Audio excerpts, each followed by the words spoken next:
और अमेरिका का दावा है कि पिछले महीने में पुतिन की फौज के 20,000 सैनिक मारे जा चुके हैं। अमेरिका ने इस दौरान रूस के 1 लाख सैनिकों के घायल होने का भी दावा किया। यानी पिछले साल दिसंबर से लेकर अब तक पुतिन की सेना को भारी नुकसान उठाना पड़ा। अमेरिका के मुताबिक पिछले 5 महीने में रूसी सेना को सबसे ज्यादा बखमुत में झटका लगा। बखमुत पूर्वी यूक्रेन का वो इलाका है जिस पर कब्जे के लिए पिछले 1 साल से भीषण जंग छिड़ी है। कहने को तो ये यूक्रेन का छोटा सा शहर है, लेकिन वहां जीत के मायने काफी ज्यादा हैं। ऐसा इसलिए क्योंकि अगर पुतिन ने बखमुत को जीत लिया तो वहां से उनकी सेना को यूक्रेन के कई शहरों में जाने का बड़ा रास्ता मिल जाएगा। इसी वजह से दोनों देश वहां अपना पूरा जोर लगा रहे हैं। लेकिन अमेरिका के मुताबिक इस लड़ाई में ज्यादा नुकसान पुतिन का हुआ, जिन्होंने बखमुत को जीतने के लिए सेना के साथ अपनी प्राइवेट आर्मी वैगनर ग्रुप को भी उतारा। और इस ग्रुप के लड़ाकों की मदद से ही पुतिन बखमुत के ज्यादातर इलाकों पर कब्जा कर पाए। हालांकि बाद में वैगनर ग्रुप और रूसी सेना के बीच तनाव बढ़ गया, जिसका खमियाजा रूस को उठाना पड़ा और वो अब तक बखमुत को पूरी तरह अपनी मुट्ठी में नहीं कर पाया। वैगनर ग्रुप के मुखिया येवगेनी प्रिगोजिन ने यह आरोप लगाया था कि उनके लड़ाकों को जरूरत के मुताबिक गोला बारूद नहीं मिल रहे हैं, जिस वजह से बड़ी संख्या में उनके लड़ाकों की मौत हो रही है। बाद में ये खबर भी सामने आई कि येवगेनी प्रिगोजिन ने बखमुत से अपने लड़ाकों को हटाने की धमकी तक दी, और यही बात अमेरिका ने भी कही। उसके मुताबिक बखमुत में मरने वालों में ज्यादातर वैगनर ग्रुप के लड़ाके ही हैं।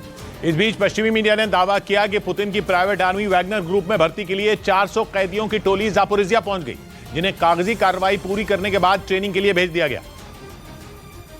और कुछ हफ्तों की ट्रेनिंग के बाद रूस की जेल में बंद ये कैदी सेना के कंधे से कंधा मिलाकर जंग लड़ते दिखेंगे। पश्चिमी मीडिया के मुताबिक जापोरिजिया में वैगनर ग्रुप के बनाए हुए ट्रेनिंग कैंप में एक बार में 200 कैदियों को ट्रेनिंग दी जा सकती है। और कैदियों की ये टुकड़ी 2 ग्रुप में ट्रेनिंग लेगी। असल में बीते 15 महीनों से जारी जंग में यूक्रेन को शिकस्त देने के लिए पुतिन कोई मौका नहीं गंवाना चाहते।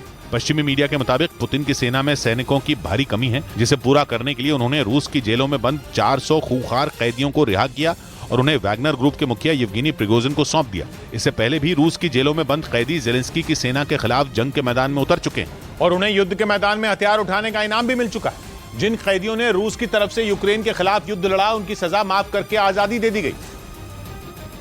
और एक बार फिर से पुतिन ने ऐसे ही खूंखार कैदियों के हाथ में हथियार थमा दिए। रूस की तरफ से वैगनर ग्रुप ने यूक्रेन जंग में एक बड़ी भूमिका निभाई और कई इलाकों में भयानक तबाही मचा दी। इसलिए वैगनर ग्रुप को पुतिन की प्राइवेट आर्मी भी कहते हैं, जो उनके इशारों पर काम करती है और कुछ भी करने के लिए हर वक्त तैयार रहती है। वैगनर ग्रुप की शुरुआत 2014 में हुई थी। इसमें सेना के रिटायर हुए जवान और जेल से रिहा हुए खूंखार हत्यारों को शामिल किया गया था। और एक बार फिर से वैगनर ग्रुप रूस के लिए जेलेंस्की की सेना से पूरी ताकत के साथ लड़ रहा है। लेकिन वैगनर ग्रुप के इन खूंखार लड़ाकों ने पुतिन की चिंता बढ़ा दी। पश्चिमी मीडिया का दावा है कि इन्हें जिन इलाकों की जिम्मेदारी दी गई थी वहां तो पुतिन मजबूती से लड़े, लेकिन जिन इलाकों में पुतिन के खुद के सैनिक जंग लड़ रहे थे वहां उनके हाथ अभी तक खाली हैं, जिससे पुतिन बहुत बुरी तरह बौखलाए हुए हैं। ब्रिटेन का दावा है कि जंग में कमजोर पड़ रहा रूस इसके लिए अपने कुछ सैनिकों को जिम्मेदारी